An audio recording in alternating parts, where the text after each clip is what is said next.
सभी अपने से बड़े अधिकारियों, बहनों, सबको नमस्कार करना चाहती हूँ। और आज इस मौके पर मैं कुछ तैयार तो नहीं करके आई हूँ, सडनली मेरा आना हुआ है।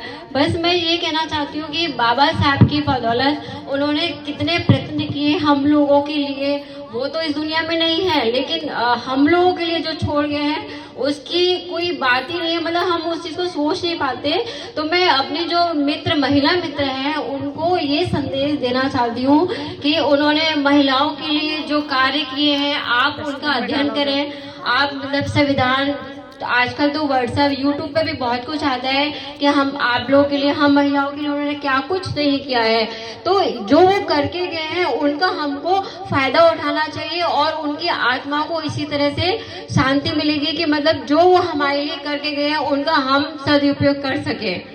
और हम लोग जब आगे बढ़ेंगे, हमारी महिलाएं जब आगे आएंगी तो हम अपने परिवार को भी आगे लाएंगे, हम अपने बच्चों का भी पालन करेंगे, हम अपनी बेटियों को अच्छे संस्कार दें, हम अपने बच्चों को जो सुविधा बाबा साहब ने हमको दी है उसका फायदा उठाएं और पूरी तरह से अपने बच्चों की पढ़ाई लिखाई में अपना सब कुछ झोंक दें। और इसका मतलब मैं कह नहीं सकती कि मैं सूरत से, मेरे हस्बैंड बहुत अच्छे सेटल थे वहाँ पर, हम लोग सिर्फ इसलिए यहाँ पे आए कि बाबा साहब ने हमारे लिए जो किया वो हमारे बच्चों को वहाँ नहीं मिल पाएगा। तो हम क्यों ना अपने बच्चों के लिए जो वो डिजर्व करते हैं, जो उन्होंने हमारे लिए लड़ाइयाँ लड़ी, उस चीज़ का फायदा हम क्यों ना उठाएं। इसलिए हम वहाँ से यहाँ पर आए। इसमें हमें बहुत नुकसान हुआ, लेकिन मेरे बच्चे, मेरा बड़ा बेटा IITian है, माइक्रोसॉफ्ट में जॉब कर रहा है और छोटा बेटा भी मतलब रिजर्वेशन तो नहीं, लेकिन वो अपने बलबूते वो भी आगे बढ़ रहा है। गुजरात में खाली बिजनेस का लोगों में माइंडसेट रहता है, पढ़ने लिखने का इतना माइंडसेट नहीं है जितना माइंडसेट यूपी में है लोगों में। मैंने देखा है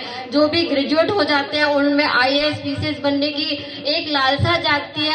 अधिक मेरी फ्रेंड्स लोग बहुत ऐसी थी जो मेरी कास्ट की थी, उन लोगों को ये कि बाबा साहब ने हमको जो रिजर्वेशन दिलवाया है उसके बलबूते हम अपने आप को थोड़ा भी आगे ले पाए तो उनकी आत्मा को बहुत शांति मिलेगी। कहने के लिए इस टॉपिक पे बहुत कुछ है, लेकिन मैं आज इतना ही बोलूंगी। Thank you so much.